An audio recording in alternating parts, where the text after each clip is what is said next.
imposible, pero me comprometía que esta era la última ocasión que voy a compartir de este asunto, por lo menos durante un tiempo. Así que me maravillo de la riqueza de la palabra de Dios, porque mientras más uno estudia, más se encuentra en la palabra de Dios el consejo de Dios y la dirección de Dios en muchas cosas tan prácticas como es el asunto del dinero.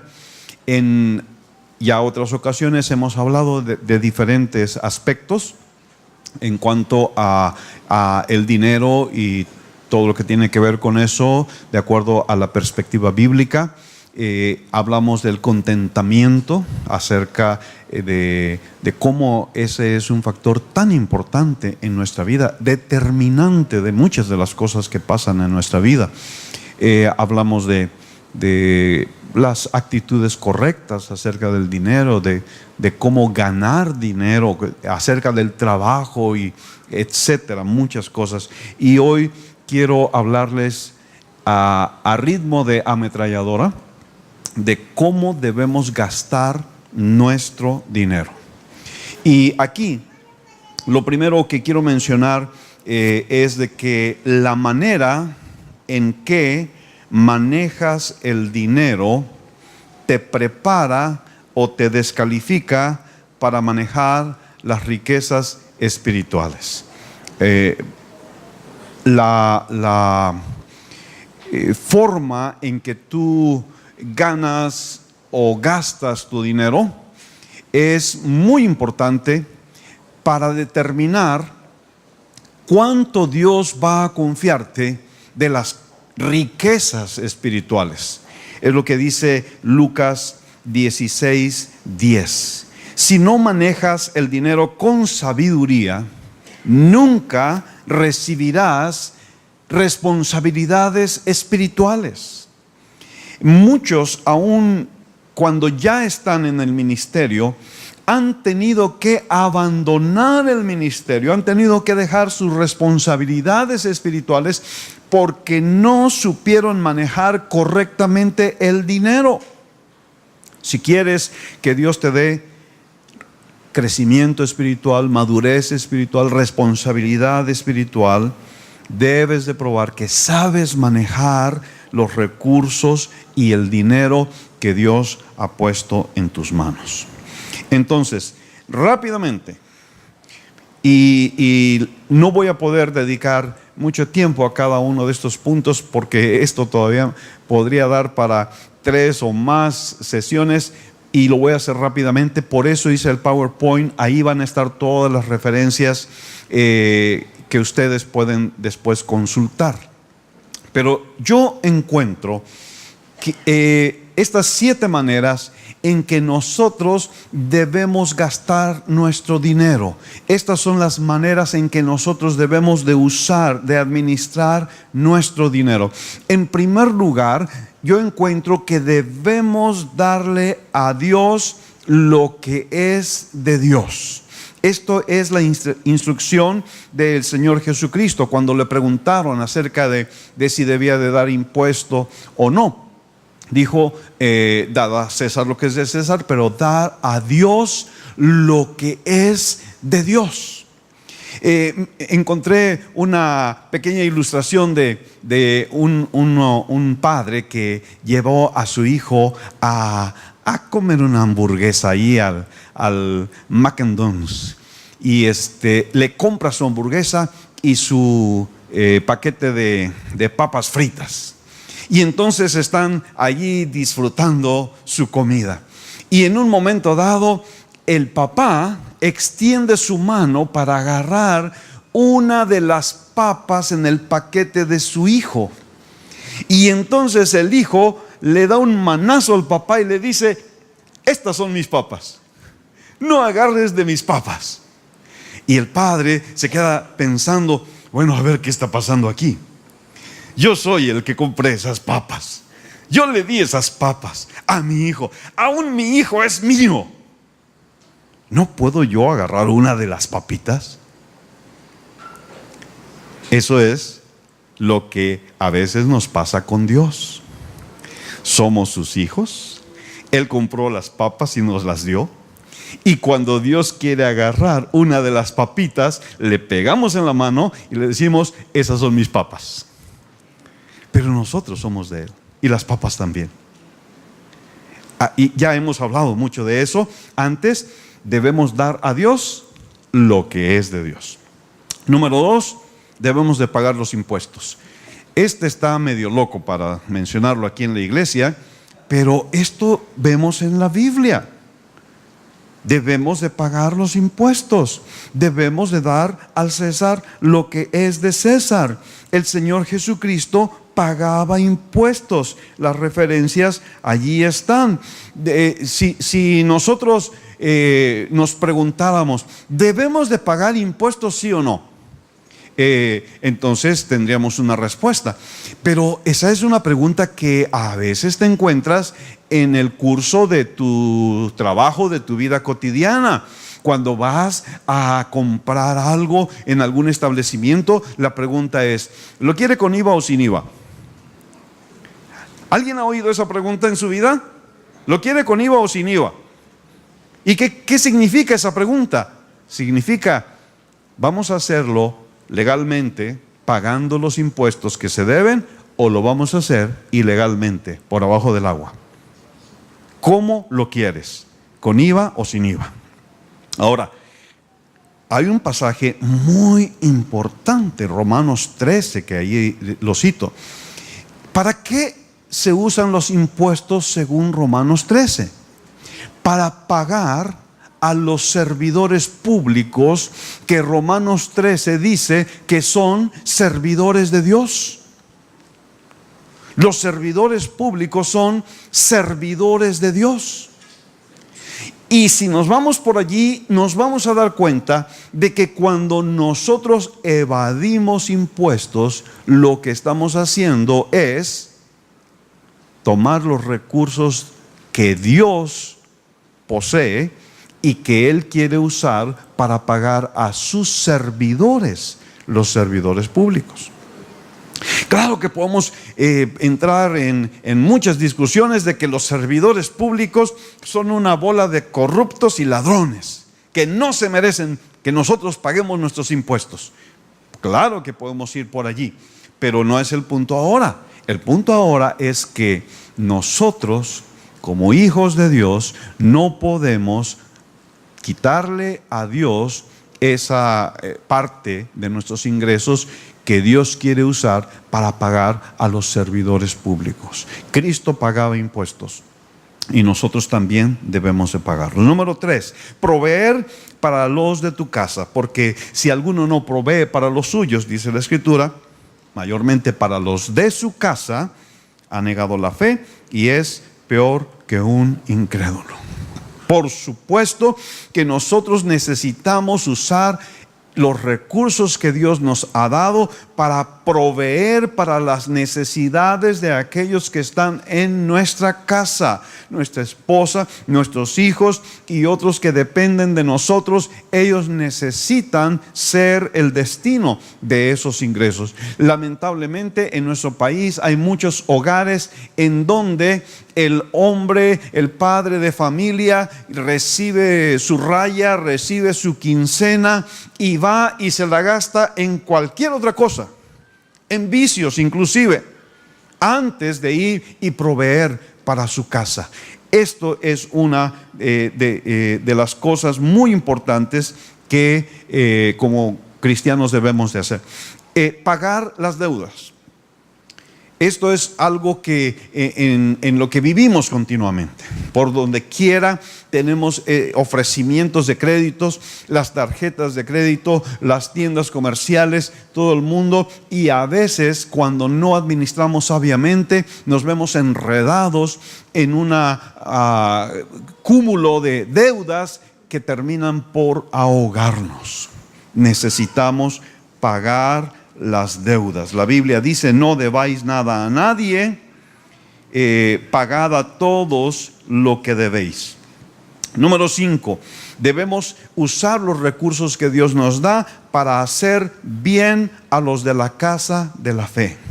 Cuando Dios nos ha dado recursos, le hemos dado a Dios lo que es de Dios, hemos pagado nuestros impuestos, hemos provisto a las necesidades de nuestra casa. Entonces, si Dios nos ha dado algo extra, lo debemos de usar para hacer bien a los de la casa de la fe. Número 6, si todavía Dios nos ha bendecido y tenemos la capacidad para hacerlo, debemos de hacer bien a todos los hombres. No nada más a los de mi casa, no nada más a los de la casa de la fe, que son mis hermanos, sino a otros también fuera del ámbito de la iglesia. Y número 7, debemos de ahorrar todo lo que podamos. Esto, si recuerdan, es la segunda parte de la frase de Juan Wesley: gana todo lo que puedas, ahorra todo lo que puedas. Y fíjense que me di cuenta que la Biblia no habla mucho acerca del ahorro. Realmente son pocas las referencias acerca del ahorro.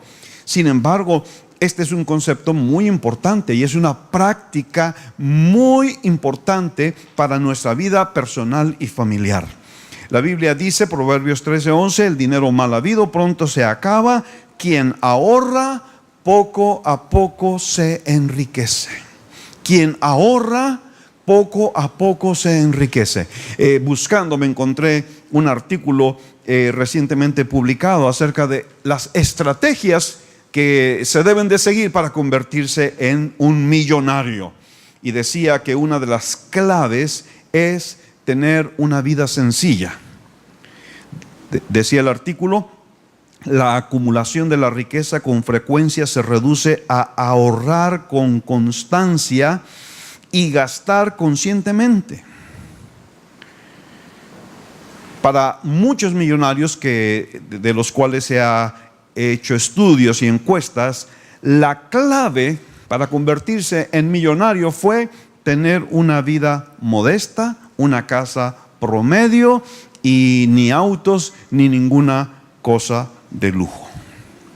El ahorro es muy importante y solo es posible cuando decides gastar menos de lo que ganas. Esta es una de las claves más importantes en el camino hacia la prosperidad de acuerdo a la Escritura. Tesoro precioso y aceite hay en la casa del sabio, mas el hombre insensato todo lo disipa. Y 4 cosas son de las más pequeñas de la tierra, y las mismas son más sabias que los sabios. Las hormigas, pueblo no fuerte, y en el verano preparan su comida. La disciplina del ahorro es muy importante. Hay unos consejos que rápidamente vamos a revisar para ahorrar. No malgastes en los deseos de la carne, no malgastes en los deseos de los ojos, y no malgastes en la vanagloria de la vida. Son 3 conceptos que tomados de la primera epístola de Juan, en donde muchas veces el dinero se desperdicia. Cuando gastamos en cualquier exceso en el área alimenticia, cuando gastamos en excesos en vestidos o muebles o autos o decoraciones costosas, y cuando gastamos para buscar la alabanza y admiración de los hombres, cuando gastamos para que los demás nos vean y nos elogien y nos adulen. No te vistas ni vivas para recibir los elogios del hombre. Vive para recibir los elogios de Dios solamente. Ese debe ser tu más alto deseo. Preguntarnos cada vez que vamos a hacer un gasto si vamos a cubrir una necesidad o se trata simplemente de un gusto, y a veces incluso de un capricho que se puede evitar. Evitar consumir alimentos en restaurantes o alimentos preparados que incrementan muchísimo su costo. En la siguiente hay otros consejos. Determina una cantidad para ahorrar cada quincena y ten la disciplina para depositarla en el banco sin falta. Evita usar tarjeta de crédito excepto para lo que puedas pagar cada mes.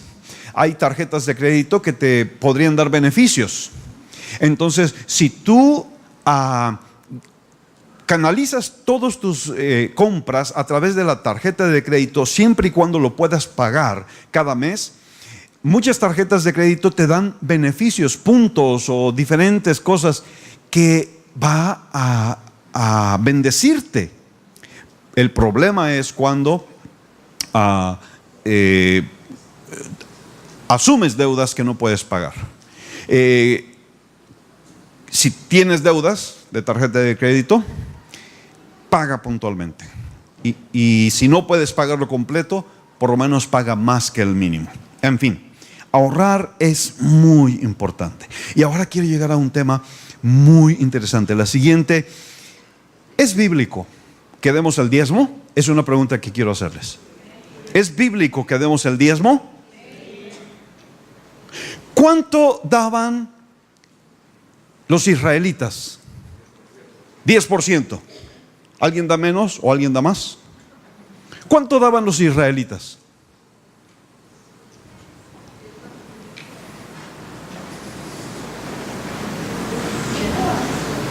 $10%.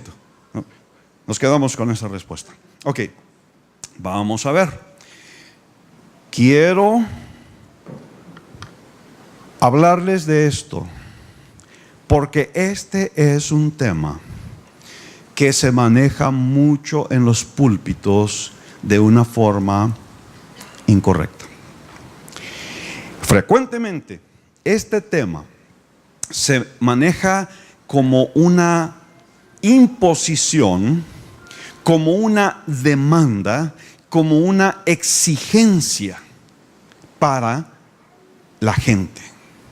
Se motiva, se exhorta, se regaña, se amenaza, se promete prosperidad increíble, etcétera, etcétera. Si das el diezmo y si no lo das, te va hasta la salvación vas a perder. ¿Saben?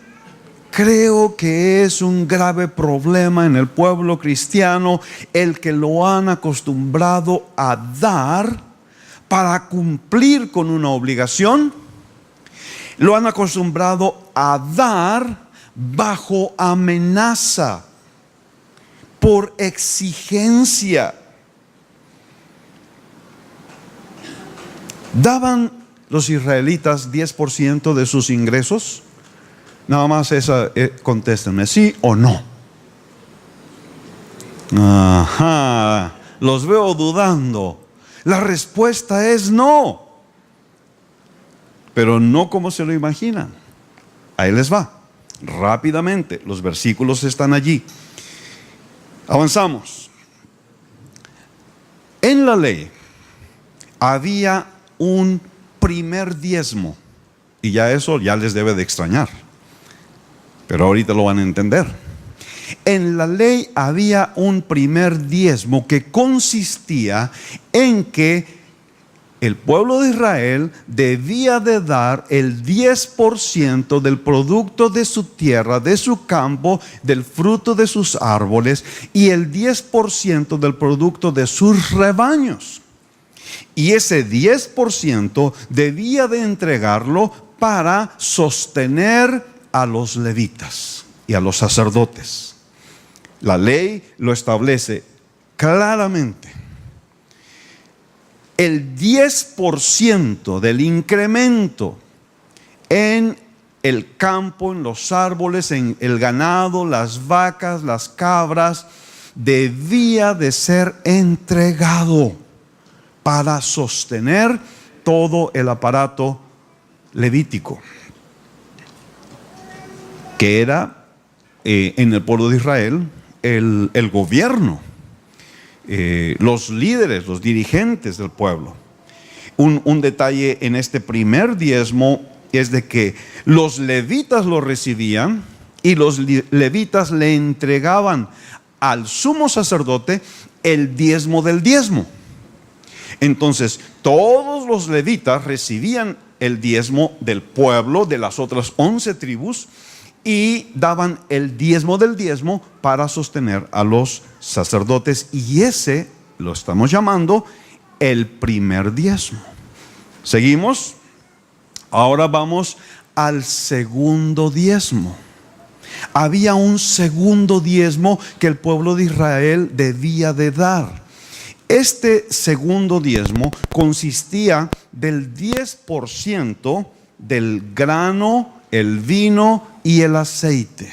El 10% del grano, el vino y el aceite. Ahora, ¿para qué se usaba el primer diezmo? Para sostener a los levitas.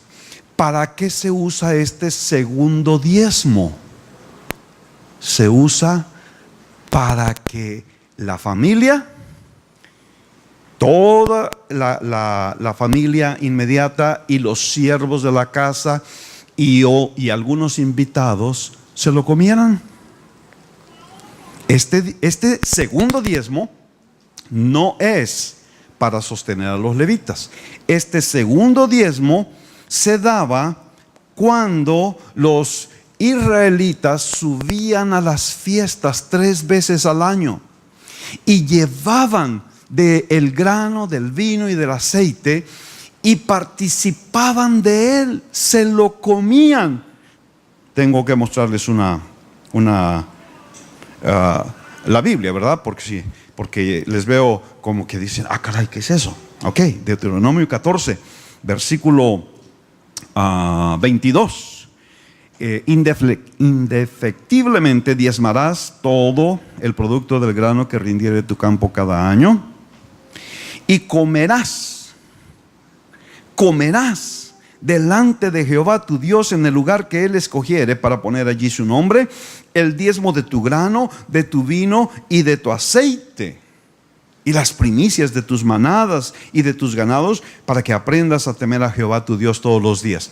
¿Para qué se usaba este segundo diezmo? Para celebrar.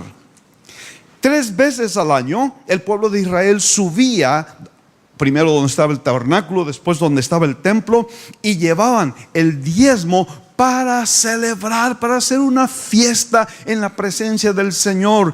Dice aquí que debían de hacer esto para aprender a temer al Señor. Entonces este diezmo es diferente que el primero que mencionamos, porque el primero que mencionamos sirve para sostener a los levitas, y este sirve para hacer fiesta en la presencia de Dios. Muy bien. Este es el segundo diezmo. Hay un tercer diezmo. Lo vemos en Deuteronomio 14, versículo 28. Deuteronomio 14, 28. Los primeros 2 diezmos se entregaban anualmente. Este tercer diezmo, dice aquí, al final de cada 3 años sacarás todo el diezmo de tus productos de aquel año y lo guardarás en tus ciudades, y vendrá el levita que no tiene parte ni heredad contigo, y el extranjero, el huérfano y la viuda que hubiere entre tus poblaciones, y comerán y serán saciados, para que Jehová tu Dios te bendiga en toda obra que tus manos hicieran. Tercer diezmo. ¿Para qué servía este tercer diezmo? ¿En qué se usaba? ¿Para qué? Para los pobres. El tercer diezmo, que se daba cada tercer año, se usaba para bendecir al extranjero, al pobre, a la viuda, al huérfano, a cualquiera que tuviera necesidad. Y esto es el tercer diezmo. ¡Wow! Entonces, ¿cuánto tenían que dar los levitas? ¿10%? ¿30%? No el 30%. No tengo el tiempo para explicarle todos los detalles, pero el segundo diezmo no comprende todos los renglones como el primero, y entonces no se convierte en 10 más 10 más 10 del total, sino que es parcial. Ok, ahora, esto de los 3 diezmos, ¿lo habían escuchado antes? No, claro que no. ¿Pero es algo nuevo? No, no es algo nuevo. Tomen nota, por favor. Esta es la primera vez en mi vida que voy a usar una referencia de los libros apócrifos para predicar. Voy a usar el libro de Tobías.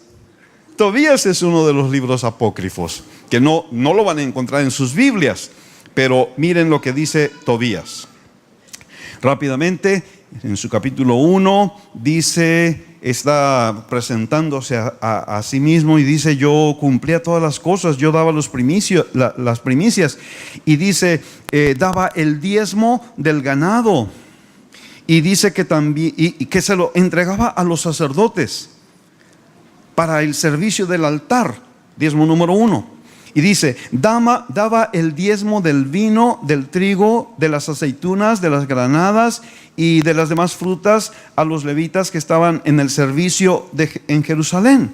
Durante 6 años seguidos reunía en especies un segundo diezmo, y cada año iba a distribuirlo en Jerusalén, y daba un tercer diezmo a los huérfanos, a las viudas, a los extranjeros que viven en medio de Israel, y cada 3 años les hacía regalos. O sea, Tobías, que vivió en el lapso entre los 2 testamentos, da testimonio de que él llevaba a la práctica las instrucciones de la ley y daba 3 diezmos. Ahora les agrego también un testimonio extrabíblico, que es el testimonio del historiador Flavio Josefo. Y él allí dice: tomen el diezmo de sus frutos, además del que se le debe dar a los sacerdotes y los levitas. Este lo pueden vender en el campo, pero debe ser usado en las fiestas y sacrificios que se deben celebrar en la ciudad santa, porque conviene que gocen de los frutos de la tierra que Dios les dio en posesión, siempre que sea para la honra del dador. Más adelante dice: además de los 2 diezmos que ya he mencionado, que se deben pagar cada año, uno para los levitas y el otro para los festivales, cada tercer año deben traer un tercer diezmo para ser distribuido entre los que lo necesiten, para las mujeres viudas y para los hijos huérfanos.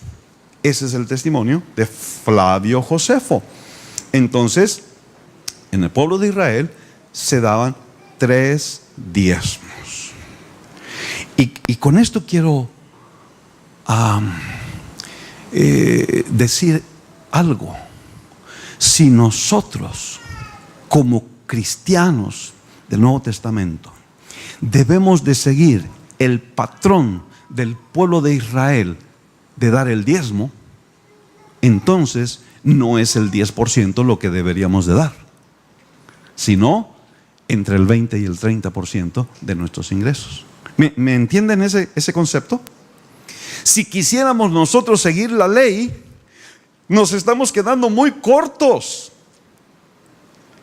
Y es que realmente no es la ley lo que debemos de seguir. Ahora, además de estos 3 diezmos, había otras ofrendas obligatorias que el pueblo de Israel tenía que dar. Tenía que dar, tenía que dar la ofrenda por las primicias de los hijos. Si eran hijos de la familia, tenían que ser redimidos. Si eran el primogénito de sus bestias, de sus vacas, de sus borregos, tenía que ser entregado a Dios como primicia. Luego tenía que entregar la primicia del grano, del vino, del aceite y de la lana. Y luego tenía que entregar la primicia de todos los frutos. Como les digo, no tengo tiempo. Hay muchos detalles muy interesantes. Una cosa que me encontré, Alfredo nos regaló una higuera y está creciendo y está dando frutos. Y yo tenía por ahí en mi mente algo acerca de los frutos, que la Biblia decía algo. Me sorprendí lo que dice la Biblia. Dice la Biblia que cuando tú plantas un árbol frutal, no debes de comer el fruto 3 años. El 4.º año lo debes de entregar como primicias para Dios. Y hasta el 5.º año puedes comerlo. Qué bueno que no estamos en la ley, porque yo ya me comí unos higos. La cosa es esta. Estas eran ofrendas obligatorias, además de los 3 diezmos. Ok, en la que sigue. Otras ofrendas obligatorias de la ley: la ofrenda por el pecado, la ofrenda por la culpa, la ofrenda por la purificación de las mujeres después de que dan a luz. Si ustedes recuerdan, María y José fueron a Jerusalén para entregar su ofrenda obligatoria de purificación. ¿Qué es lo que ellos dieron? Unas palomitas. ¿Por qué dieron unas palomitas? Porque eran pobres, no tenían recursos para dar un cordero, pero lo hicieron porque esa era también una ofrenda obligatoria. Entonces, si nosotros estuviéramos siguiendo el modelo de la ley, tendríamos que dar todo eso también. Vamos más adelante. Este es el resumen. En la ley era obligatorio para todos dar el primer diezmo para sostener a levitas y sacerdotes, dar el segundo diezmo para gozar en la presencia del Señor, tener fiestas con abundancia de alimento. Eso me gusta que lo sigamos promoviendo, que hagamos fiestas con mucha comida. El tercer diezmo era para los pobres y necesitados. También tenían que dar las primicias y todas las demás ofrendas que hemos mencionado. Muy bien.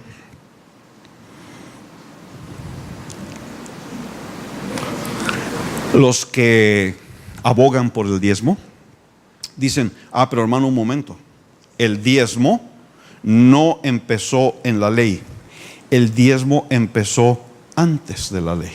¿Han oído ese argumento? ¿Sí? ¿Lo han oído? Con eso quieren decir, el diezmo está vigente porque empezó antes de la ley y debe de seguir después de la ley. Muy bien, entonces tenemos que preguntarnos, ¿cómo se ofrendaba antes de la ley? ¿Cómo el creyente ofrecía su ofrenda a Dios antes de la ley? Hacemos un repaso en el libro de Génesis. ¿Y qué es lo que nos encontramos? La primera ofrenda fue la ofrenda de Caín y Abel. Fue una ofrenda voluntaria. No hay mandato, no hay demanda, no hay requisito, no hay regla. Simplemente Caín y Abel determinaron hacer una ofrenda para Dios. La segunda ofrenda fue la de Noé, después del diluvio. Cuando él vio cómo había pasado la tormenta y que seguían con vida y que Dios les daba la oportunidad de volver a empezar, había una gratitud en su corazón y voluntariamente ofreció. Y es el caso de todas las demás. Abraham, primero no Abraham, sino Abraham, levantó altares a Dios. Y aunque no lo dice ahí, se infiere que ofreció sacrificios para Dios. Lo mismo hizo Isaac, lo mismo hizo Jacob. Y hay solamente una excepción. En el monte Moria, Dios le pidió a Abraham que ofrendara a su hijo en holocausto. Es la única ocasión antes de la ley en que Dios pidió una ofrenda. Y lo que le pidió a Abraham fue todo. Dame tu hijo, el que amas. Ahora, específicamente, el asunto del diezmo que se menciona en Génesis 14:20. Ahí está la primera ocasión en que el diezmo se menciona en la Escritura. Y aquí lo que encontramos es que Abraham viene de la derrota de los reyes de la confederación y entonces tiene un encuentro impresionante, maravilloso con Melquisedec.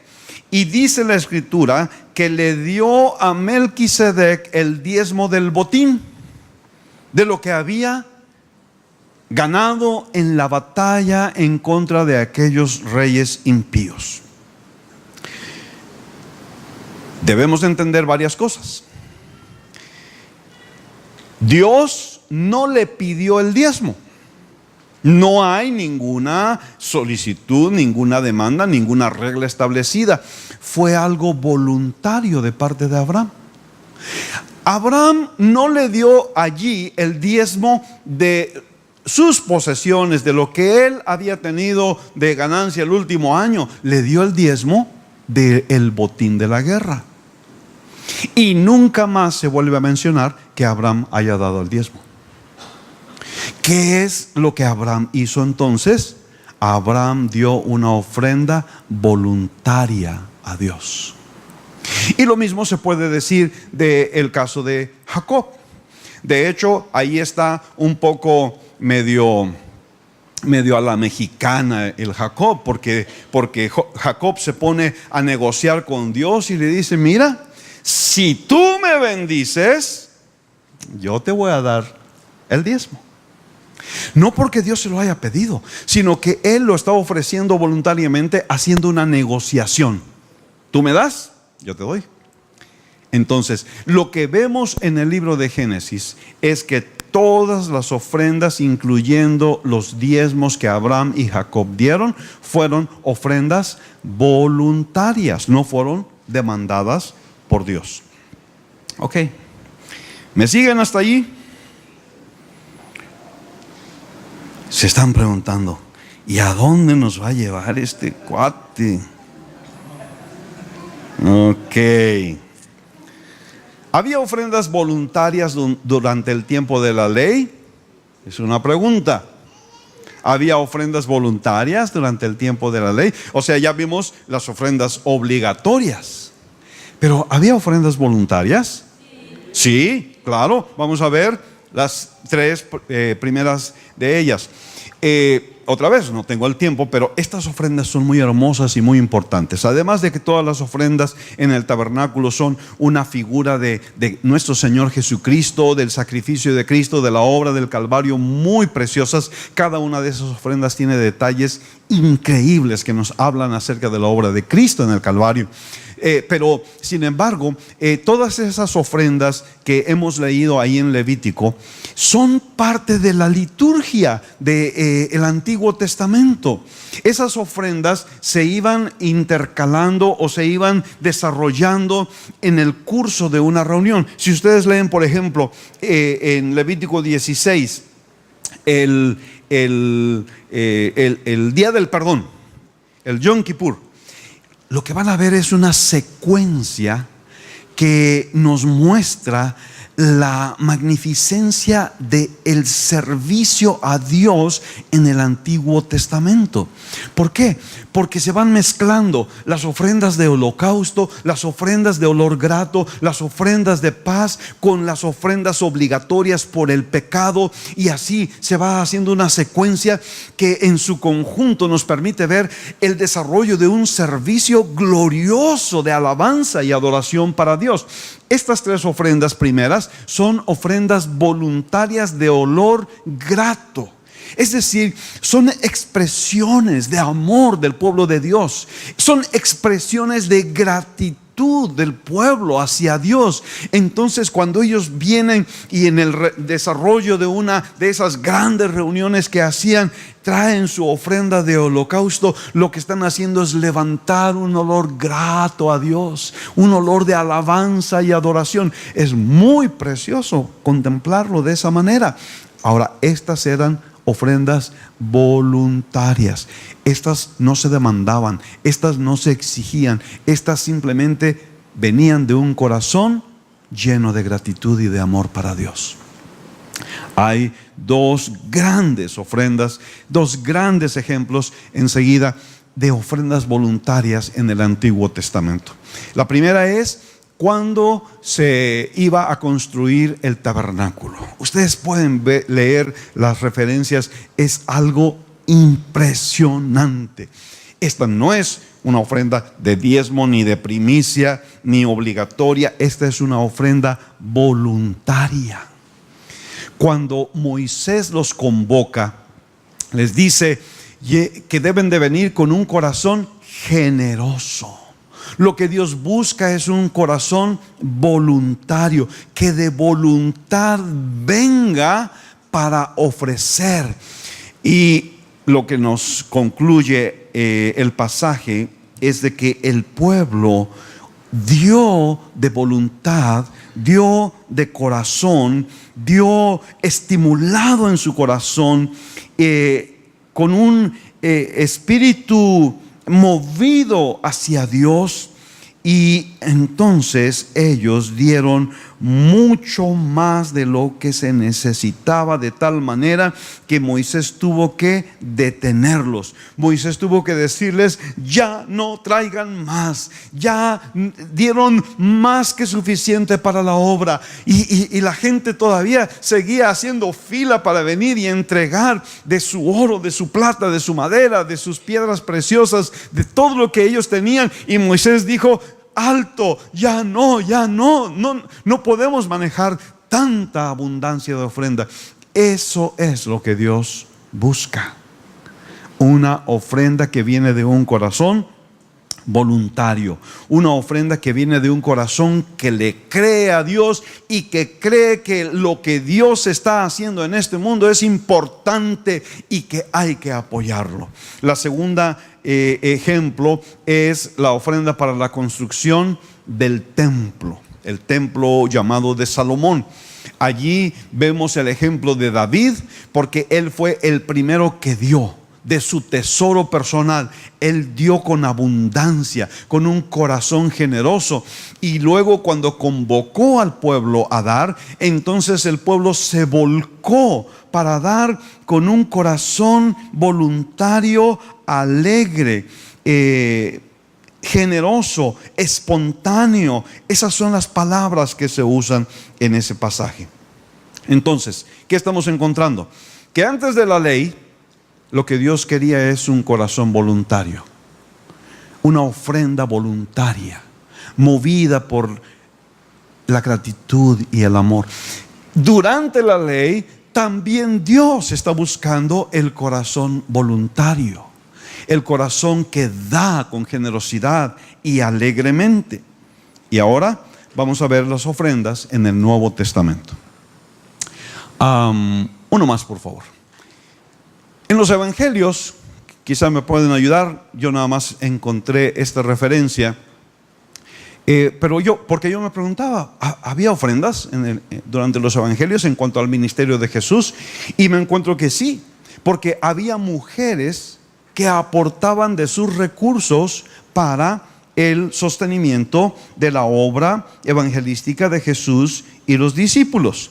Dice que allí había algunas mujeres que habían sido sanadas de espíritus malos y de enfermedades. Estaba María, la que se llamaba Magdalena, y estaba Juana, y estaba Susana, y muchas otras que le servían con sus bienes. Entonces Jesús y los discípulos recibían esos recursos, esas ofrendas. Tantas recibían que fue necesario nombrar a un tesorero. ¿Quién era el tesorero? Era Judas. Él era el tesorero. El problema es que era un tesorero deshonesto y se robaba las ofrendas. Una cosa interesante que encontré al ver el desempeño de Judas, ahí Juan lo menciona, que él era el que tenía la bolsa y sustraía de lo que se echaba en ella. Y tanto en la referencia del 12:6 como del 13:29 nos da a entender algo, que el dinero que había allí se usaba para las necesidades esenciales de Jesús y del grupo, pero también se usaba para ayudar a los pobres, el dinero de esa bolsa. Muy bien. Ahora vamos a las iglesias del Nuevo Testamento. ¿Para qué se ofrendaba en las iglesias del libro de los Hechos? Y esto es algo que yo creo que debe de sorprendernos, porque es algo de lo cual la iglesia se ha alejado. Que en la iglesia no se enfoca mucho en la manera que las iglesias del Nuevo Testamento lo hacían. La primera y más importante razón por la cual se ofrendaba en las iglesias del Nuevo Testamento era para ayudar a los pobres. En primer lugar, para ayudar a los pobres en el seno de la propia iglesia local. Movía el corazón de los hermanos con mucha generosidad. En los primeros tiempos de la iglesia de Jerusalén hubo un mover de generosidad impresionante, que ellos vendían sus propiedades y lo ponían a los pies de los apóstoles para satisfacer las necesidades de las personas que estaban llegando al conocimiento de Cristo. Bernabé es uno de los ejemplos de esto. Y está el mal ejemplo de Ananías y Zafira. Una de las renglones que constantemente se cuidaban en la iglesia primera era el ayudar a las viudas. Muchas veces vemos esta instrucción o este ejemplo en la Escritura de cómo las ofrendas de la iglesia se usaban para el sostenimiento de las viudas cuando ellas no tenían familiares que pudieran ayudarlos.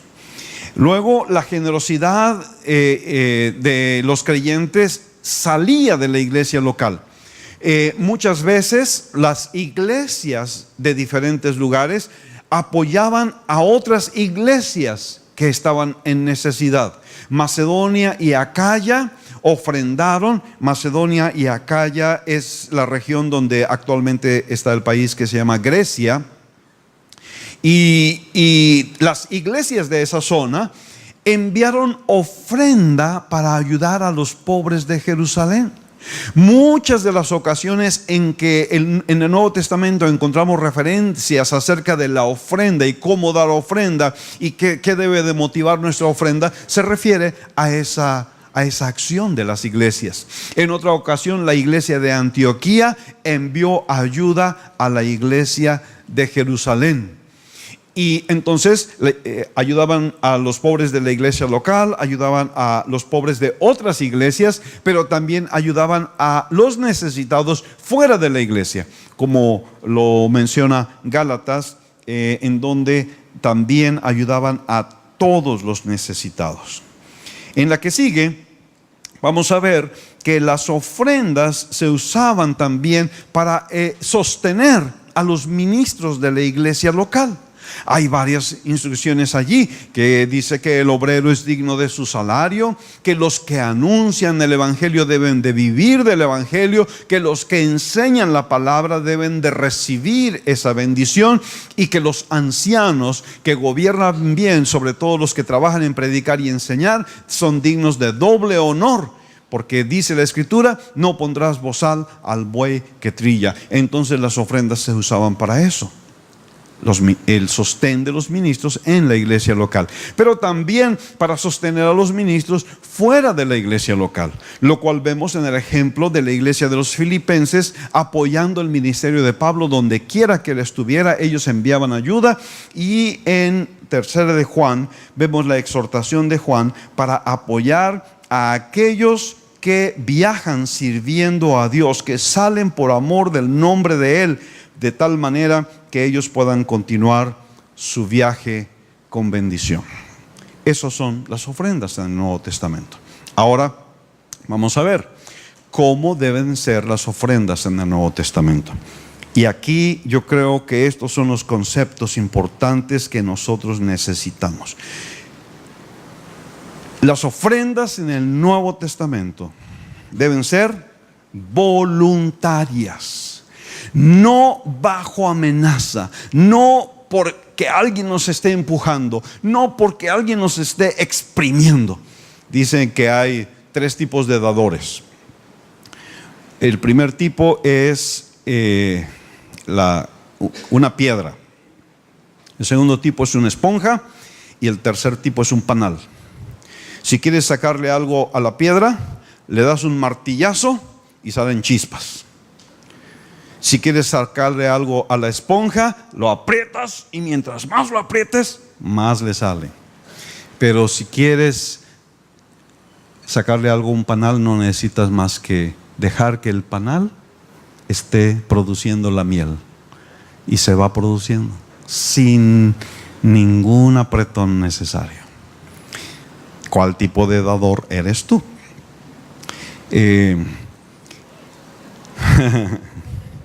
Sonrisitas. Primero debe ser voluntaria. La voluntad dispuesta, dice la palabra. Segundo, debe ser deliberada. Cada quien como propuso en su corazón, no por tristeza ni por necesidad. Este es un punto muy importante de las ofrendas del Nuevo Testamento. El modelo del Nuevo Testamento no es de esperar hasta que llegue alguien que se aviente una exhortación y alguna amenaza por ahí también. Y si no das el diezmo, entonces la bendición de Dios no va a estar en tu vida. Y entonces dices, ay caray, entonces, a ver, pues voy a ver cuánto traigo. Uy, no, eso no. Y en el momento, entonces, bajo presión, podemos ofrendar. Esa es una razón por la cual aquí no levantamos ofrendas, porque queremos evitar eso al máximo, y quizá nos hemos pasado de la raya, de no pedir ofrendas y mucho menos de exigir ofrendas. ¿Por qué? Porque la ofrenda del Nuevo Testamento debe de ser una ofrenda deliberada, cada uno como propuso en su corazón. ¿Qué significa eso? Que antes de venir a la iglesia, tú debes de preguntarle a Dios: Señor, ¿cuánto quieres tú que yo dé? Ahora, si estás casado, muy importante, antes de venir a la iglesia, debes hablar con tu esposa o con tu esposo. Oye, vamos a orar, vamos a ver cuánto quiere Dios que demos. Ahora, si tienes hijos, tú debes enseñarlos. Antes de venir a la iglesia, hijos, darle a Dios es importante. Vamos a proponernos. Y entonces enseñas a tus hijos a dar. ¿Cuánto? ¿Cuánto hay que dar? ¿10%? Bueno, yo les dije el domingo pasado, mi mamá no sabía nada del asunto.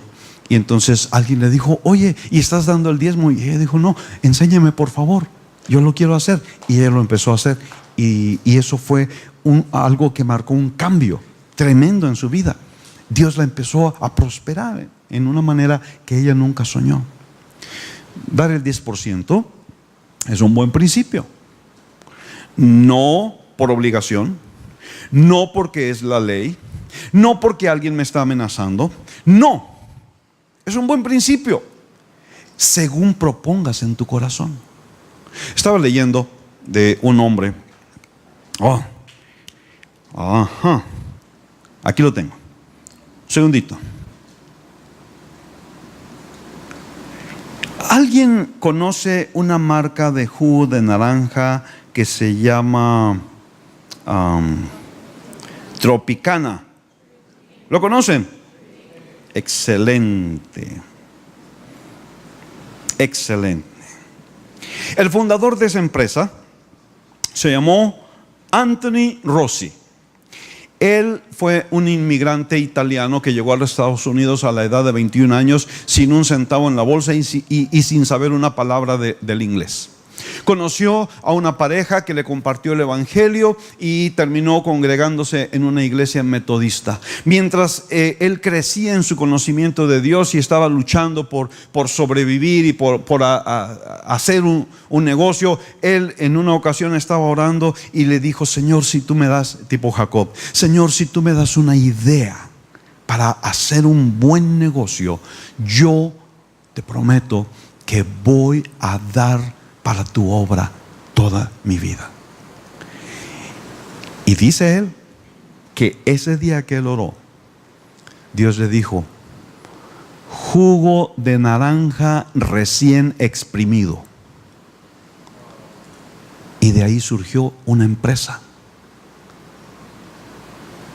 Ese hombre, Anthony Ross, cumplió su palabra.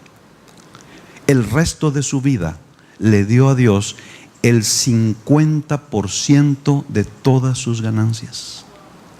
El que cuenta esta historia es un ministro que dice que él estaba estudiando en una escuela bíblica y se dio cuenta de que con frecuencia llegaba un camionzote lleno de jugo de naranja y se lo donaba y lo descargaba allí en la escuela, y él se preguntaba: ay, qué ricos son en esta escuela, mira cuánto gastan en jugo de naranja.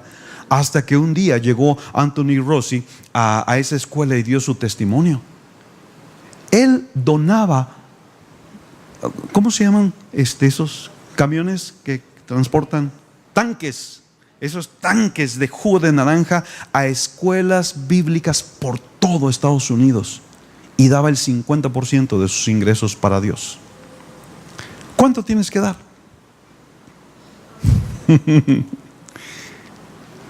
La cosa es esta: debe ser una ofrenda voluntaria y debe ser una ofrenda deliberada.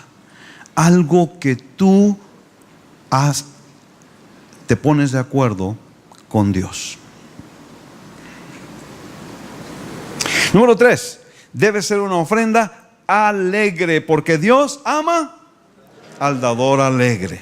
Debe ser una ofrenda sistemática, porque Pablo le enseñó a las iglesias cada primer día de la semana. Debe ser una ofrenda proporcional. La verdad, da coraje cuando alguien en un púlpito se pone a exigir: tiene que ser una ofrenda sacrificial, tienes que dar más allá, quién sabe qué, y no importa si te quedas sin el pan para tus hijos, Dios te va a proveer, y si no tienes efectivo, aceptamos tarjeta de crédito. Debe ser una ofrenda proporcional al ingreso de cada quien, según Dios lo haya prosperado. Debe ser una ofrenda generosa. Debe ser una ofrenda que viene de un corazón generoso y voluntario, y no hay límite. El 10% puede ser un buen principio, pero la ofrenda del Nuevo Testamento no tiene límites. Y este último es una de las que me gusta: debe ser una ofrenda secreta.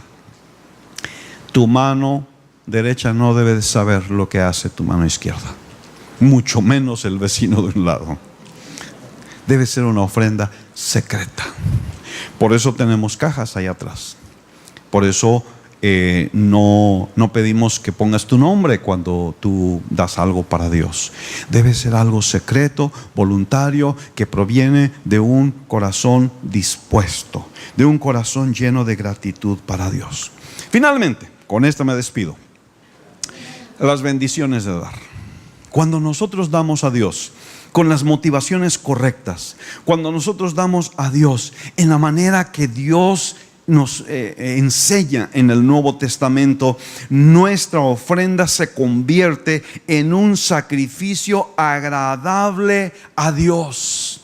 Esto yo creo que es algo que necesita ser marcado en nuestro corazón. Nosotros ofrendamos para Dios porque queremos que sea un sacrificio agradable a Dios, como aquellas ofrendas de holocausto en el Antiguo Testamento que suban como un olor grato delante del Señor. Y cuando eso ocurre, hay una respuesta del cielo, porque dice la Escritura allí, después de que dice: lo que enviasteis, olor grato, sacrificio acepto, agradable a Dios, entonces dice: mi Dios pues suplirá todo lo que os falta conforme a sus riquezas en gloria en Cristo Jesús. Cuando nosotros damos en la manera que Dios ha establecido, hay una respuesta del cielo para darnos todo lo que nos hace falta conforme a sus riquezas en gloria.